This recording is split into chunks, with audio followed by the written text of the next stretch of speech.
Isang Batangkenyong walang takot, walang inuurungan, Jake Magnus. Jake Magnus TV nga po pala, isang Batangkenyong walang kinakatakutan at walang inuurungan sa paghihimay ng mga napapanahong balita dito sa ating bayan. Basta nasa katotohanan at tama ka, handa kang ipaglaban at kakampi ng mamamayan. Jake Magnus. Ito kaya ay masasabi pa ni Senator Padilla, mga kababayan, na tama yung kanyang panukalang isinusulong kung makikita niya etong bidyong ito.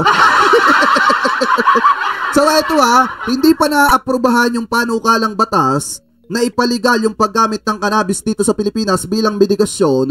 Meron na agad na nag-viral na bidyong ganito, mga kababayan. So ito, panoorin po natin. I-credit natin ito sa News 5 everywhere ha. Kanila po yan. Hindi po yan natin gagawan lamang po natin ng reaction video. So ito, i-play po natin, mga kababayan. Nag-eskandalo ang isang lalaki sa labas ng isang bar sa Taguig. Banta pa ng lalaking nabistong nakadroga. Chachap-chapin niya ang mga kaalitan at ipakakain daw niya sa mga langgam. Nasa frontline ng balitang yan, si Ian Suyo.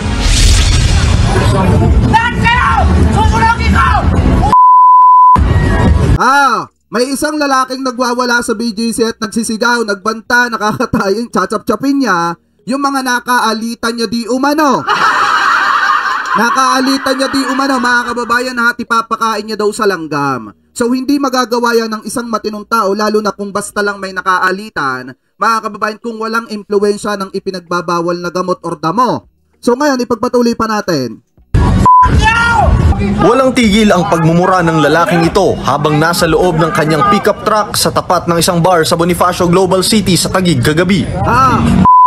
Kita sa video na ang ilang lalaking kaaway niya, pinapanood lang siya.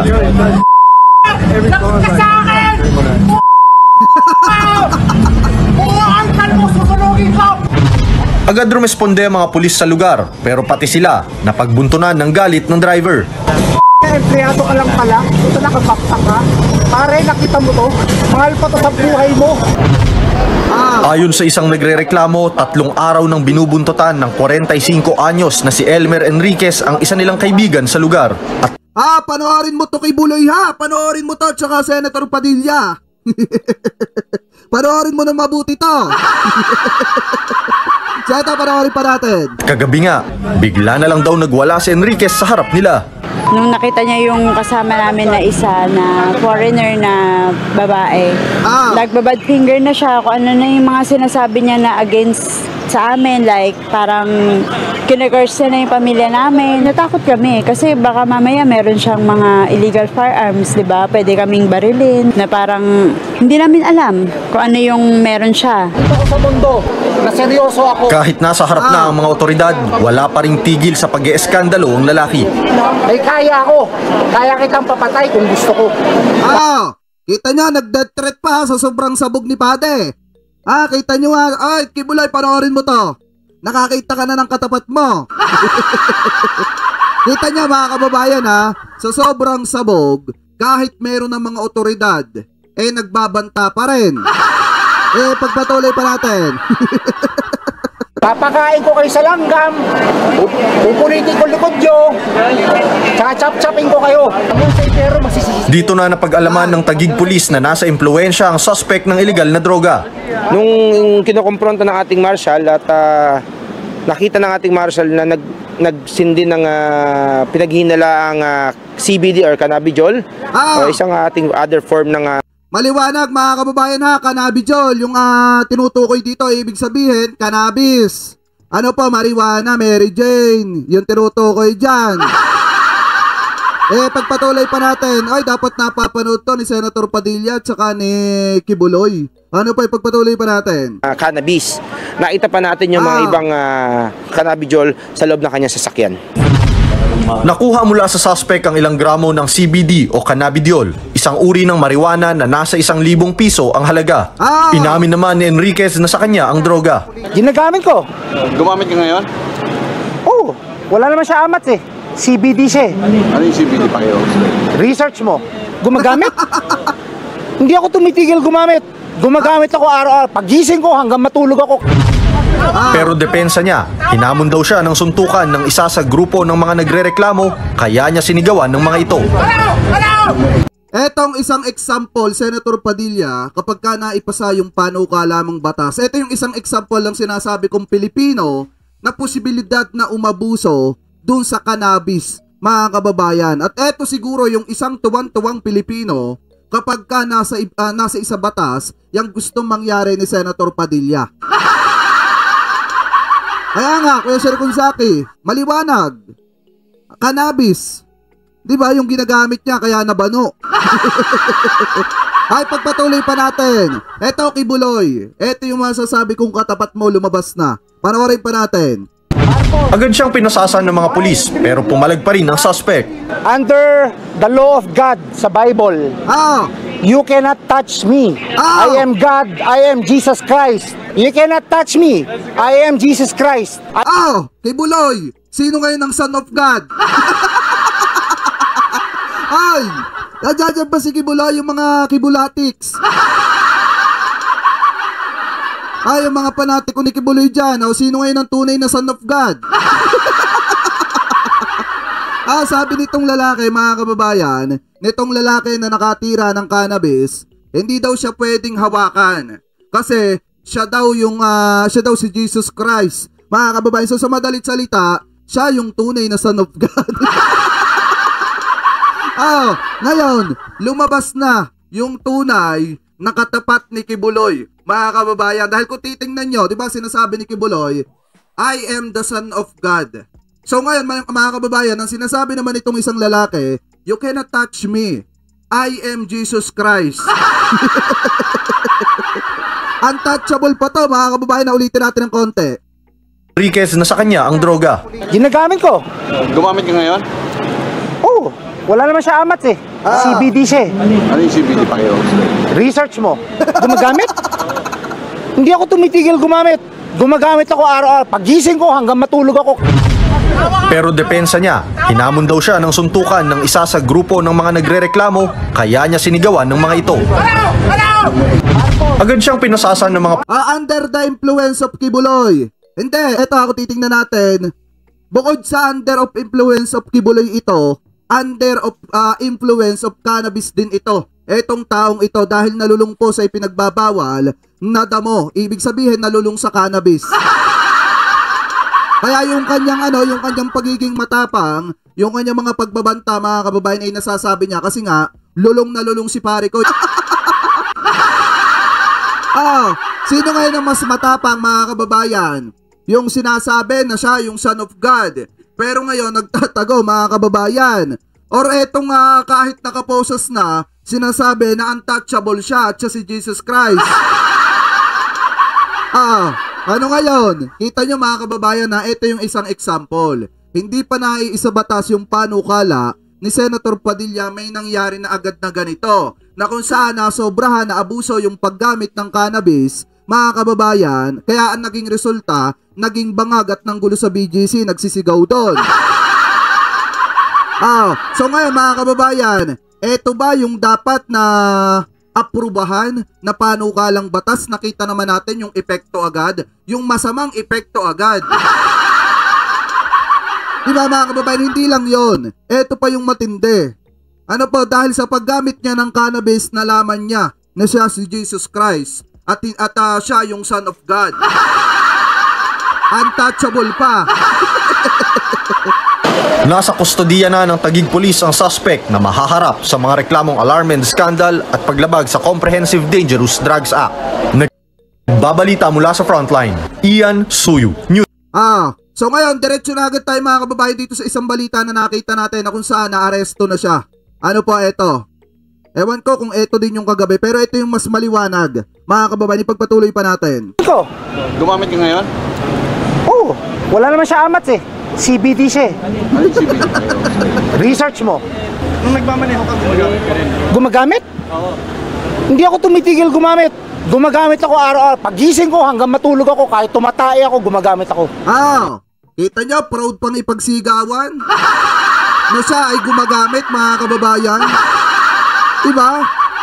So kung eto nga mga kababayan, proud ipagsigawan na gumagamit siya ng ipinagbabawal na damo, what if kaya kapag ka naaprubahan yung panukalang batas ni Senator Padilla? So lahat ng mga na mahuhuli na gumagamit ng ipinagbabawal na damo, ikakatawiran nila, alam nyo kung ano? Aprobado naman yung batas na yan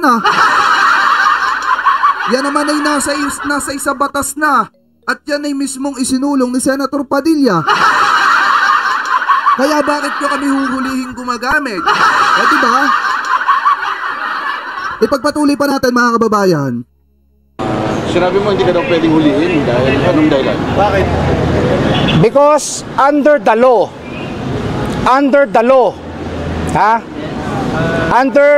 law of God sa Bible, you cannot touch me. I am God, I am Jesus Christ. You're the son of God? Yes. No, I am God in flesh. Sabi nung nagtanong pala, you are the son of God. Ang sabi nung nakabatak, mga kababayan, no, I am God in flesh. Wait lang, ulitin natin. Flesh.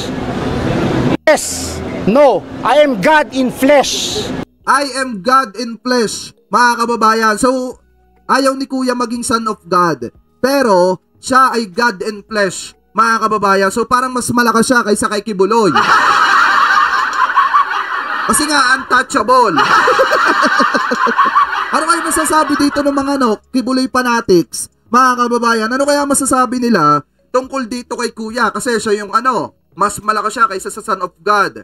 Siya ay God in flesh, mga kababayan. Kaya pala ako nagtataka. Kahit si Kuya nakaposes na, mga kababayan, at naharap sa matinding kaso, nagagawa niya pang sabihin yung mga pagbabanta niya. Yun pala, mga kababayan, mas malakas pala siya kaysa kay Kibuloy. Kasi si Kibuloy son of God lang mga kababayan, at saka si Kibuloy nagtatago. Eto, kahit nakaposes na, nagagawa niya pa magsalita ng kung ano-ano. Rebiton, mas malakas to, Rebiton, kaysa kay Kibuloy. Paano mo nasabi, sir? Paano mo nasabi na you're a God? I am untouchable.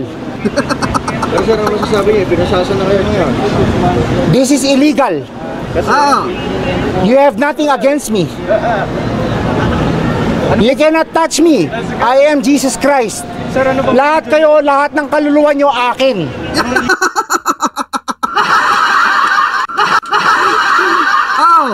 Mas matindi pala dito kay Kibuloy mas matindi pala to kaysa kay Kibuloy. Halos parehas lang sila, mga kababayan, ni Kibuloy ng lengguwahe, na yung kaluluwa nating lahat sa kanya. So ngayon, mga kababayan, ako nalilito ko, iniisip ko minsan, sinasabi ni Kibuloy na yung kaluluwa nating lahat kay Kibuloy. Pero sinasabi naman, mga kababayan, sinasabi naman itong si Kuya na yung kaluluwa nating lahat ay sa kanya. Ngayon, mag-ingat kayo kasi dalawang tao na yung nagmamay-ari ng kaluluwa nyo. Religion niyo, sir? Wala akong religion, God lang, God. Wala akong religion. Ano yung si Mama Mary? Nanay ko, I am the law. Bakit hindi godly? Ako nagde-decide, hindi kayo. Amen. I am the law. I am the way. Lahat kayo, dadaan kayo sa akin para makapunta ng langit. Pinaka nakakahiyang pangyayari sa buhay ng isang tao, mga kababayan, ang ma-impluwensyahan ni Kibuloy. Di umano.